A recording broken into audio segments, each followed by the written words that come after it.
হাসনাতের action ড্রাইভে নাস্তানাবুদ দুদক। ব্যাপারটা কি বুঝতে পারছেন? দুদকের কি পরিণতি বহন করছে। এবার দুদক বুঝতে পারবে কত ধানে কত চাল। দেশে কি ঘটে গেছে এখনও দুদক বুঝতে পারেনি।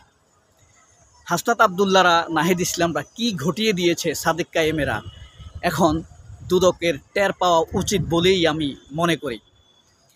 দুদককে কাবু করে ফেলার তথ্য প্রমাণ সহ অ্যাকশন ড্রাইভ মেরে দিয়েছে হাসনাত আবদুল্লাহ।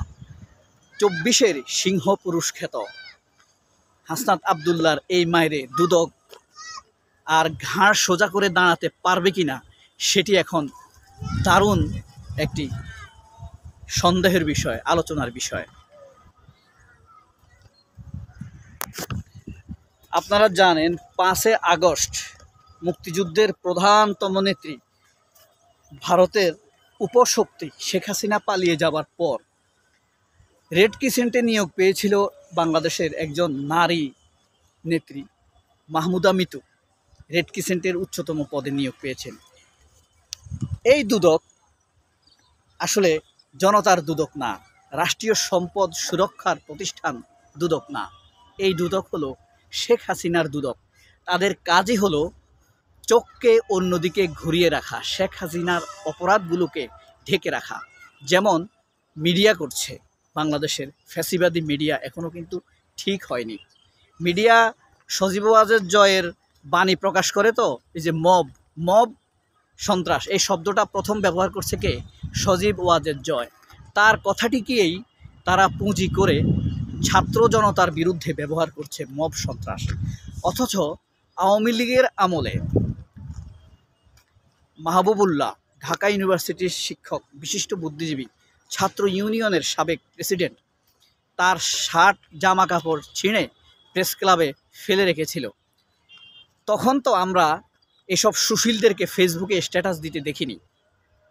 যখন নিরীহ একটি রাজনৈতিক দলের নেতা, মসজিদের ইমাম পিটিয়ে হত্যা করে ফেলেছে, তখন এসব শূকর কুকুরের বাচ্চাদেরকে আমরা ফেসবুকে স্ট্যাটাস দিয়ে দুঃখ প্রকাশ করতে দেখিনি, মব সন্ত্রাসও বলতে শুনিনি। ঠিক যখন আওয়ামী লীগের কেউ আক্রান্ত হয়, তখন তারা সব শিয়ালের একই রাও হিসাবে ঘেউ ঘেউ করে উঠে, কুত্তার মতো ঘেউ ঘেউ করে ওঠে। ওইটা আমাদের খালেদ মহিউদ্দিন বলেন, আর যে কোনো টেলিভিশন চ্যানেলের চিফ নিউজ এডিটর বলেন, তখন এরা আওয়ামী লীগের পক্ষে রাম দাম নিয়ে নেমে যায়, ভারতীয় মিডিয়ার মতো। সম্প্রতি কি ঘটেছে? এই যে রেড ক্রিসেন্টের আমাদের এই যে মাহমুদা মিতুর বিরুদ্ধে রেড ক্রিসেন্ট একটি ভুয়া অভিযোগ দিয়েছে। অভিযোগ দিয়ে তার কাছ থেকে টাকা চেয়েছে চা খাওয়ার জন্য। এখন এই মেয়ে রেড ক্রিসেন্টে কাজ করে, এত টাকা, 1 লক্ষ টাকা চেয়েছে চা খাওয়ার জন্য। তারপরও এই মাহমুদা মিতু ভয় পেয়ে গিয়েছে। সে বলেছে একটু কমাই টমাই বলেন, তাহলে নিয়ে ব্যাপারটা সমাধান করে ফেলি, আমি এত টাকা দিব কোত্থেকে। এটা কিন্তু রেকর্ড আছে, প্রমাণ আছে, ফোন রেকর্ড আছে। তখন সে বলে তাহলে তো হবে না, আমরা আপনার বিরুদ্ধে অভিযোগ দিয়ে দিব, আপনাকে দেখে ছাড়বো। এসব ধমক দেয় দুদক থেকে। বুঝে নেবার, দুদক শেখ হাসিনার দুর্নীতির একটি ফাইল এখনও দাঁড় করাতে পারে নাই। সজীব ওয়াজেদ জয়ের টাকা পাচারের ফাইল দাঁড় করাতে পারে নাই। পররাষ্ট্র প্রতিমন্ত্রী শাহরিয়ার আলমের ফাইল দাঁড় করাতে পারে নাই। এই দুদক মিথ্যা অভিযোগ দিয়ে খালেদা জিয়াকে 12টি বছর জেল খাটিয়েছে। এই দুদক তারেক রহমানের বিরুদ্ধে টাকা পাচারের অভিযোগ দিয়েছে, তারা নাকি প্রমাণ করেছে। এই দুদক থেকে কিন্তু কোনো লোক চেঞ্জ হয় নাই। এই দুদক এখন হাসনাত আবদুল্লার কাছে ধরা খেয়ে গিয়েছে। এখন কথা হলো, এই কঠিন ধরা থেকে দুদক কি বাঁচতে পারবে? বাঁচা কি সম্ভব? হাসনাত আবদুল্লাহ কি ছেড়ে দেওয়ার জন্য অভিযোগ দিয়েছে? ড্রাইভ দিয়েছে তাকে ফেলে দেওয়ার জন্যই। এখন হাসনাত আবদুল্লার শেষ পরিণতি কি হয়, এটি কিন্তু আসলে উৎসুক হয়ে আমি দেখতে আসি। হাসনাত আবদুল্লাহ যা ধরেছে সবগুলো সাকসেস। খেয়াল করেছেন? এই যে 32 নম্বর ডাক দিয়েছে কে? হাসনাত আবদুল্লাহ। তারপরে আওয়ামী লীগ নিষিদ্ধের ডাক দিয়েছে কে? হাসনাত আবদুল্লাহ। সে যেটা ধরেছে সব সাকসেস। আবদুল্লাহকে কিন্তু ওয়াকারুজ্জামানও কাবু করতে পারেনি। ওয়াকারুজ্জামান হাসনাত আবদুল্লাহ এবং সার্জিসকে ডেকে নিয়ে বলেছে, এটা আরও আগে বলেছি, তারপরও মনে থাকার জন্য একবার বলি, যেন আওয়ামী লীগকে নির্বাচন করতে দেয়া হয়, তাহলে নাকি নির্বাচন ইনক্লুসিভ হবে, আন্তর্জাতিক অঙ্গনে গ্রহণযোগ্য হবে। আন্তর্জাতিক অঙ্গন কারা? বিদেশিদের স্বীকৃতি দিবে ইনক্লুসিভ হলে। শেখ হাসিনাকে নির্বাচন করতে দিলে, রিফাইন আওয়ামী লীগ করলে, পরিশোধিত আওয়ামী লীগ করলে, ক্লিন ইমেজের আওয়ামী লীগকে নির্বাচন করতে দিলে এই বিদেশি শক্তিকে ভারত নির্বাচনকে ভালো বললেই ভালো হবে, নাইলে খারাপ হবে।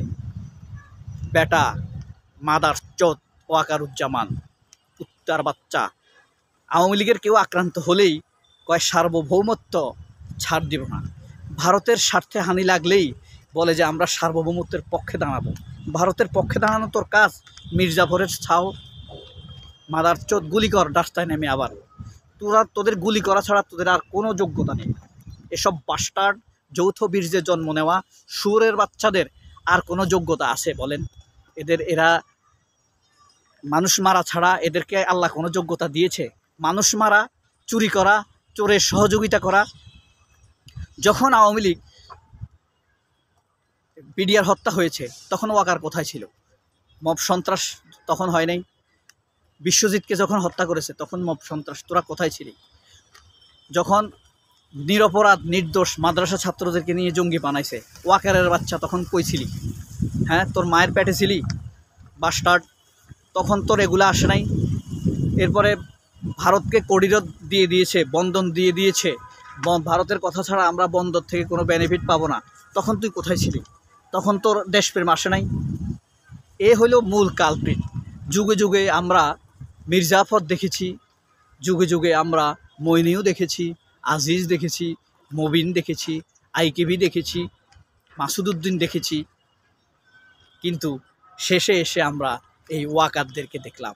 এরা এক একটা মির্জাফরের প্রেতাত্মা। এই ইতিহাস আমরা ভুলে গেলে চলবে না। তুমি যত রকমই করো ওয়াকার, তোমাকে আমরা বিশ্বাস করি না। হাসনাত আবদুল্লাদের হাতে পড়েছ। তোমরা ভেবেছ বিএনপি তোমাদের বিরুদ্ধে আন্দোলন করতে পারবে না, কোনো কিছু দাঁড় করাতে পারবে না, বিএনপির যোগ্যতা নেই। কিন্তু আল্লাহ এমন শক্তি দাঁড় করিয়ে দিয়েছে, তোমরা ভাবছো এখন তোমরা সেনাবাহিনী, তোমাদের হাতে অনেক কিছু আছে, অস্ত্র আছে, প্রশিক্ষিত বাহিনী আছে, ইচ্ছে করলেই জনগণের উপরে ঝাঁপিয়ে পড়বা। আল্লাহর শক্তি কি জানো না? কারণ জনগণ যখন মাঠে নামে আল্লাহ তাআলাকে তোমাদের বিরুদ্ধে সামনে নিয়ে নামে। এই কারণেই তোমাদের নিস্তার নাই, তোমরা সততার পক্ষে নাই। সততার পক্ষে যদি থাকতা তাহলে জনগণের কাছে ক্ষমা চাইতা। তোমরা নির্লজ্জ।